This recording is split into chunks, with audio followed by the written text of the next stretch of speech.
그랄TV 가족 여러분 안녕하십니까? 오늘은 제가 평소 존경하는 저희 학교 선배 이희곤 작가의 저숲의 바람이나 되었으면 이라는 책을 함께 보도록 하겠습니다.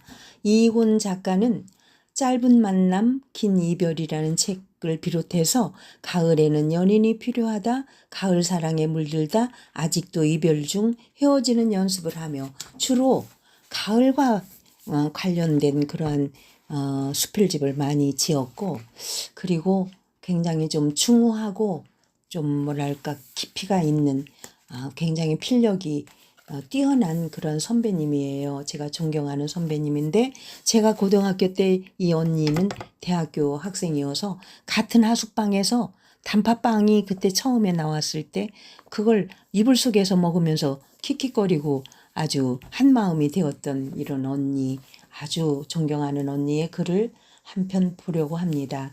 이 책 표지에 저숲의 바람이나 되었으면이라는 표지에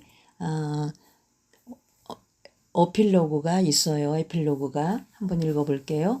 가을이 떠나려 할 때 우리의 감성 호르몬이 가장 많이 분비된다고 한다. 지금은 계절도 늦가을, 내 인생도 가을을 지나 겨울의 적막한 침묵 속으로 들어가려 한다. 하지만 이제는 나이 들매 시선을 맞추면서 선하고 부드러운 감성만 남겨야 할 것이다. 시선을 어디다 두고 살아야 하는가 하는 문제는 하늘과 땅만큼 차이가 크다. 그것은 내가 끝을 향해 가는 방향이기에 아름다운 마무리를 위해 더욱 신중해야 할 것이다 라고 작가가 이야기를 했습니다. 자, 읽겠습니다.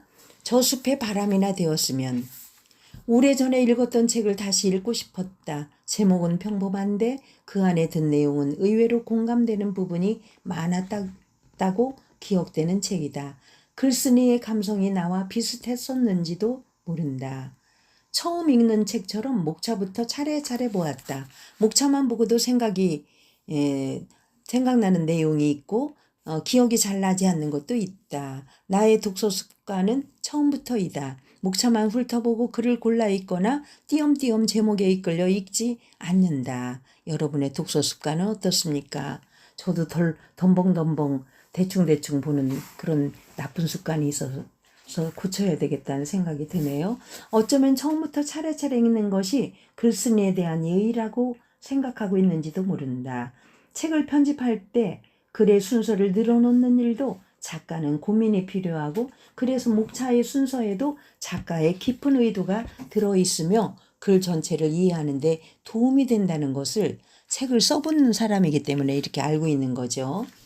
수필집인데 시인의 감성을 가지고 시를 쓴 것 같은 느낌이 든다. 누구의 글이건 긴 글 속에 가끔은 시어처럼 반짝이는 한 줄의 글이 공감으로 다가올 때 나는 글쓴이에게 존경을 보낸다. 그러나 가끔 오래 생각해야 되고 오래 생각해도 쓴이의 마음을 모르는 글을 대할 때 나는 자신에게 실망하면서도 작가 혼자만의 세계나 깊은 학문적 지식까지 알아야만 이해할 수 있는 글은 읽고 싶지 않다. 여러분도 그러시죠? 그냥 누구나 다 아는 길가의 흔한 들꽃 같은 수수한 글이 좋다. 저도 그래요. 책을 펼치는데 뭔가가 살랑살랑 날아서 방바닥에 내려앉는다.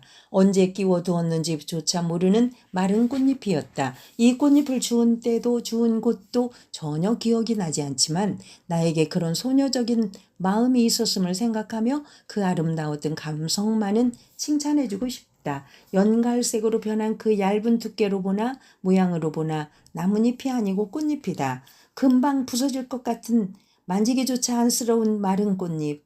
그러나 오래된 향기라고나 할까? 풋풋한 꽃잎일 때 지녔을 것 같은 향기가 느껴진다. 지금은 잃어버린 색깔이지만 꽃의 색깔도 보이는 듯하다. 무슨 꽃잎일까? 어디에 피었던 꽃일까? 생각날 리 없지만 바랜 정도를 보면 오래된 세월의 깊이는 짐작이 간다.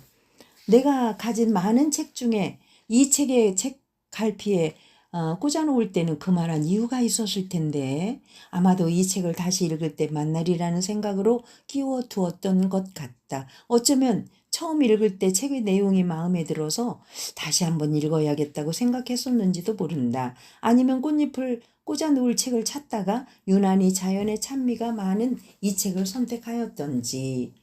작가가 책의 첫머리에 쓴 글이다.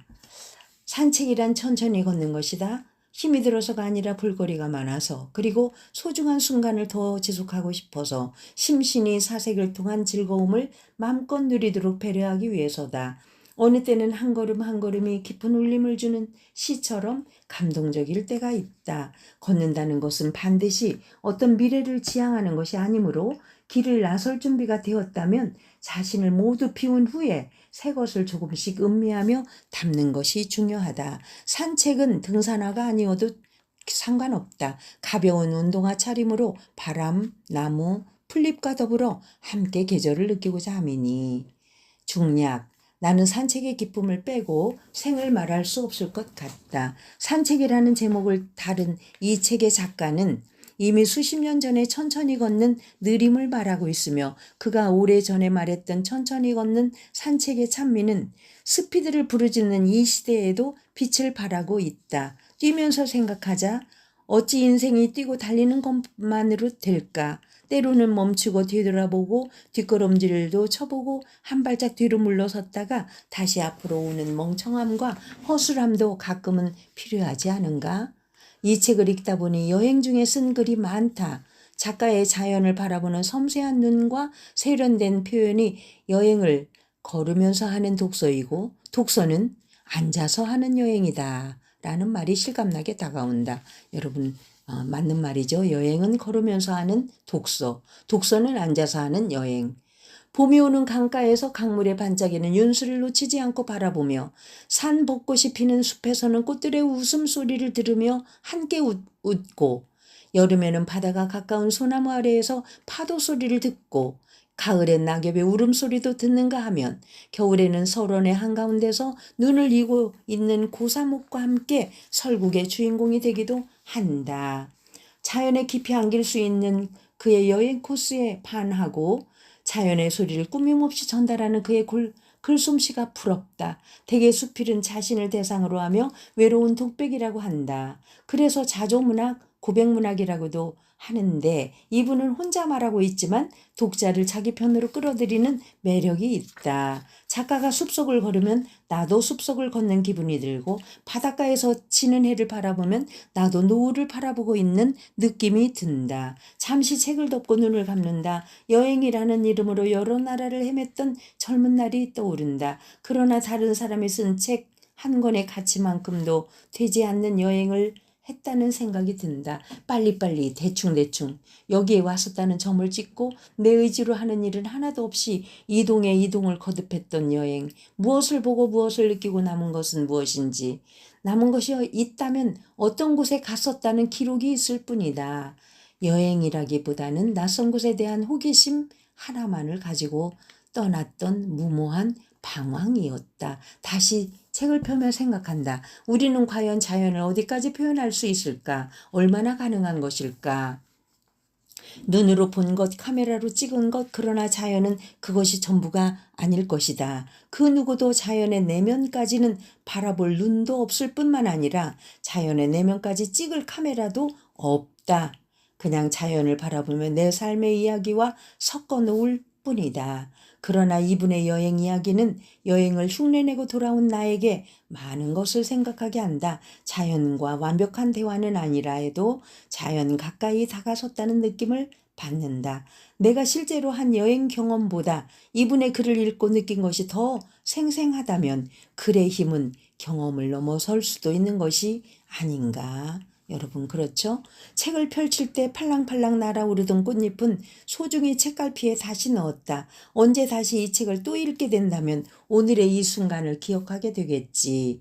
오늘은 작가를 따라 숲속을 산책하고 바닷가를 산책하고 새벽 강가를 산책하고 들길을 산책하고 산책의 기쁨을 누린 날이다. 바람이 불어온다. 위 숲 쪽에서 불어오는 바람이다. 오늘도 어디론가 떠나는 바람.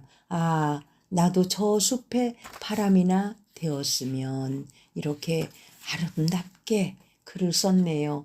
저도 이희곤 작가의 곁을 따라서 저숲의 바람이나 되었으면 좋겠습니다. 여러분 참 글의 힘은 위대하지요.